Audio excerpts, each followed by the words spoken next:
Untuk suster dan frater, para misdinar sebelum tugas dilatih ya. Selama baca Injil tidak boleh bergerak. Konsentrasi. Bapak Ibu, saudara-saudari umat beriman yang terkasih dalam Kristus.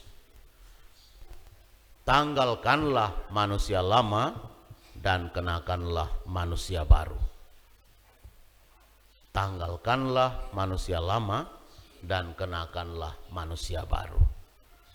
Pertobatan merupakan usaha manusia untuk memperbaiki relasinya dengan Tuhan dan sesama.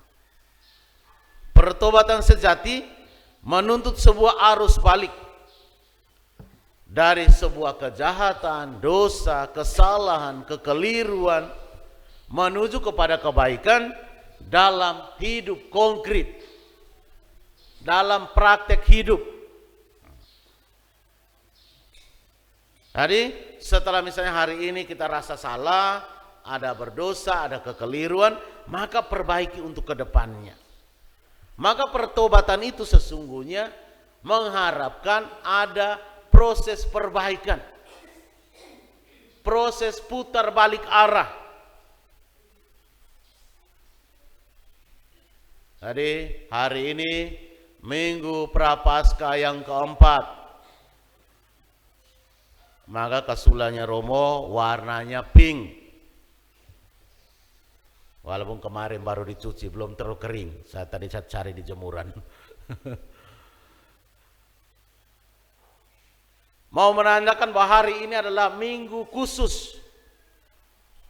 Minggu Prapaskah keempat, anak-anak sekami tahu apa namanya? Disebut juga sebagai minggu apa? Orang dewasa? Minggu Prapaskah keempat disebut juga sebagai minggu apa? Ya, bahasa Latinnya salah. Minggu Letare.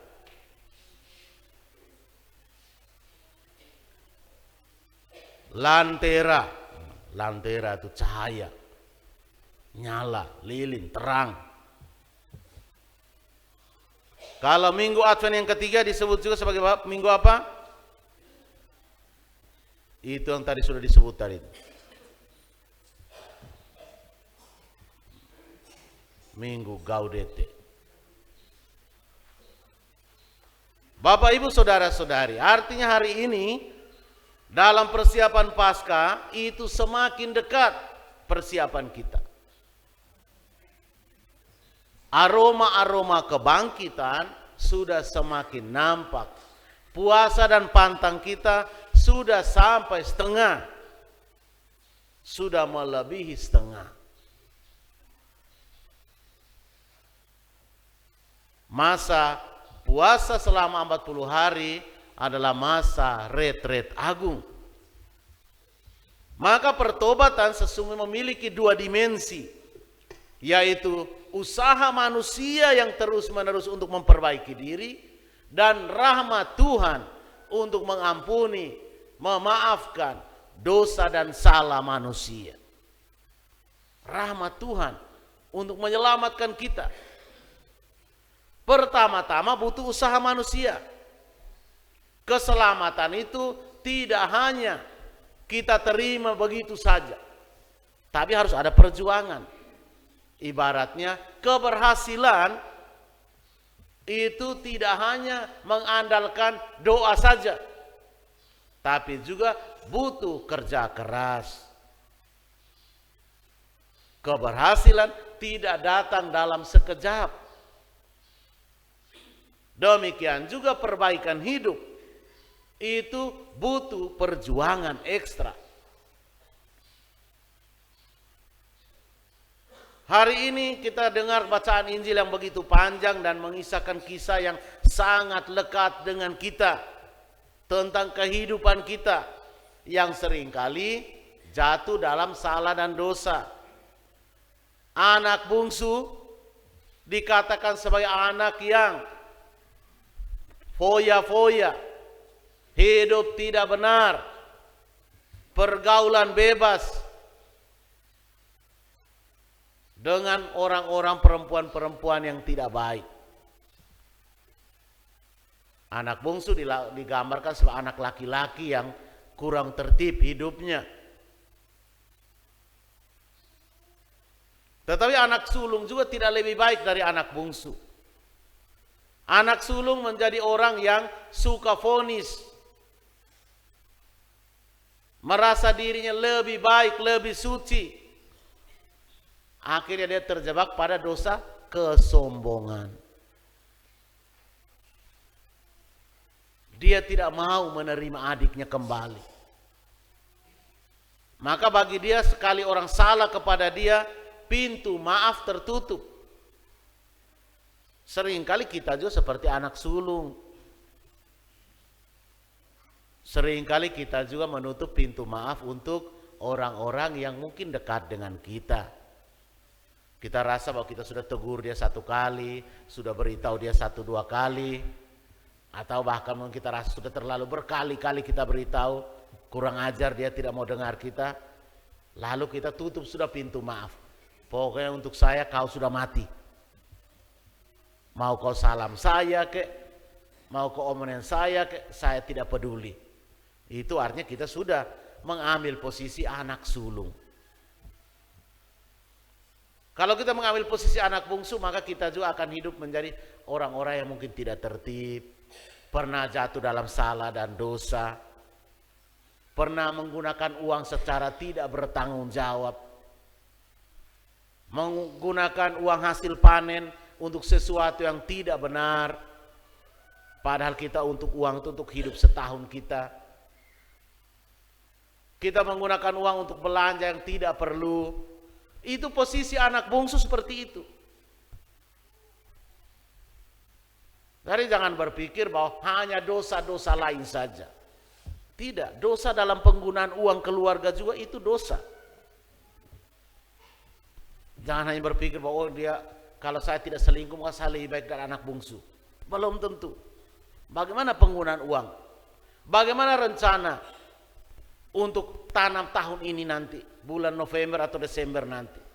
Apakah uang yang kita hasil panen tahun ini cukup kita simpan untuk panen musim tanam berikut ini? Lalu apakah biaya yang kita keluarkan sebanding dengan pemasukan kita tahun ini? Seringkali kita tidak hitung. Itu juga bagian dari dosa anak bungsu.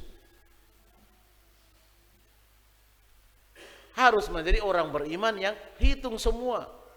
Saya keluarkan 25 juta, maka minimal masuk harus 50 juta. Itu baru seimbang. Kecapean saya ada manfaatnya.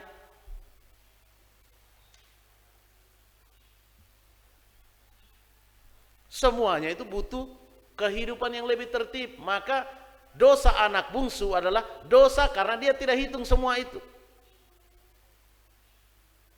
Dia pikir bahwa apa yang sudah dikeluarkan ya sudahlah karena dia orang kaya. Karena dia berharap pada bapaknya. Dia tidak hidup dari hasil keringatnya sendiri. Tapi sebagai seorang petani, kita harus kalkulasi semua.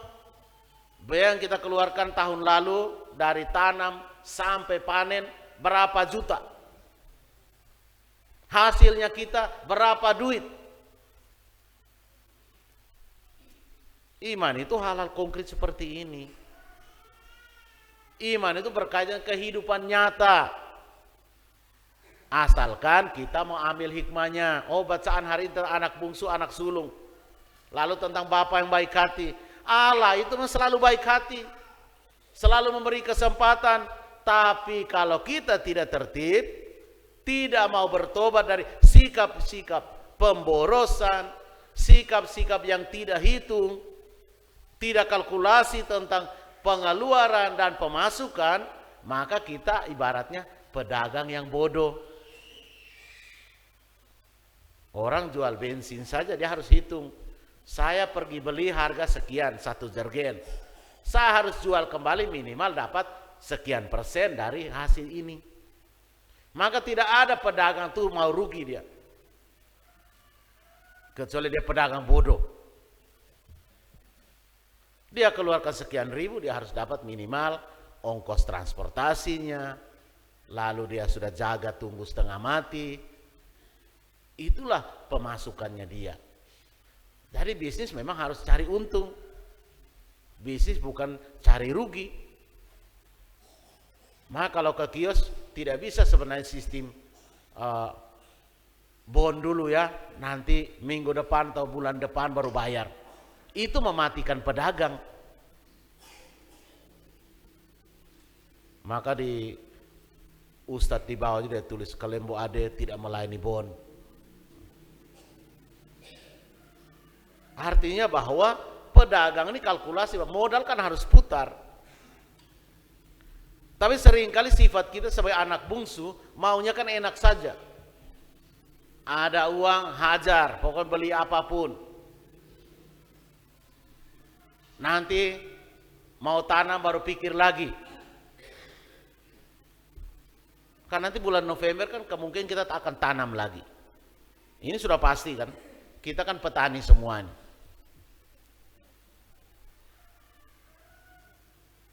Tapi apakah kita sudah pikir sampai bulan November tahun ini? Sabar dulu. Banyak yang tidak pikir. Padahal dia petani. Sifat anak bungsu itu seperti itu. Pokoknya hidup hari ini, cukup hari ini. Itu sifatnya anak bungsu. Maka tanggalkanlah manusia lama ini dan kenakanlah manusia baru yang hitung sampai tanam tahun ini. Kita ini petani. Begitu panen, kemungkinan besar kita akan pegang uang cukup. Kemungkinan besar. Kalau memang mereka kerja keras.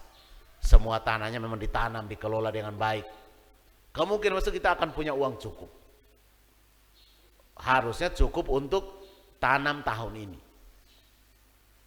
Setelah kita bayar utang beberapa yang mungkin kita ambil dari bank. Apalagi kalau ambil uang dari bank. Lebih harus tertib lagi. Kita pakai modal sendiri pun harus kalkulasi.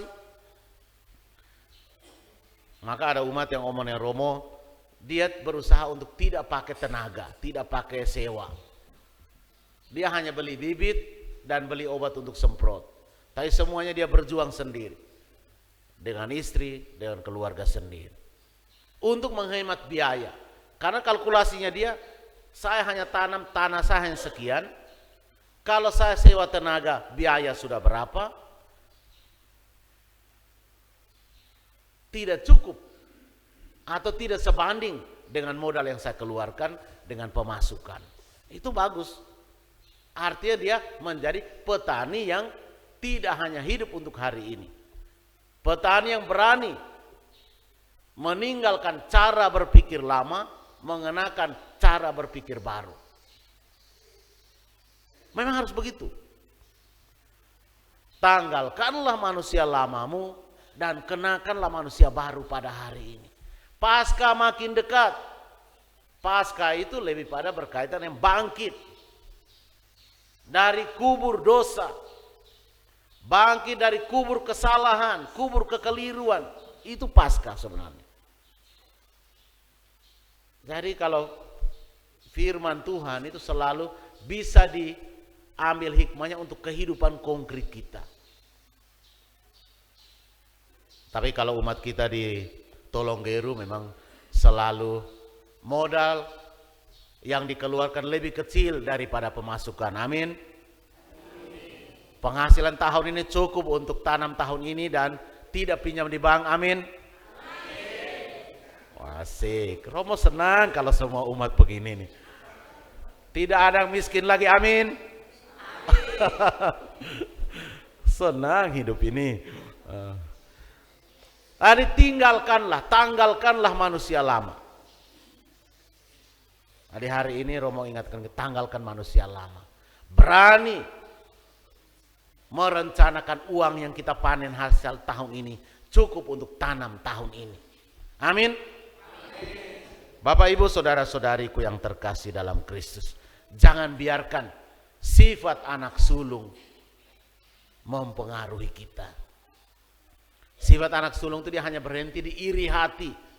Dia lihat tetangganya dapat, oh tetangga saya panen kok 10 ton, saya punya hanya 3 ton. Berhenti di situ. Itu anak sulung. Lalu dia sakit hati dengan orang, marah-marah dengan orang. Kenapa kamu hasil lebih baik dari saya? Padahal dia punya tanah yang dia tidak kelola. Itu sifat anak sulung. Semoga kita semua belajar menanggalkan manusia-manusia lama dan mengenakan manusia baru pada hari ini. Tuhan memberkati kita.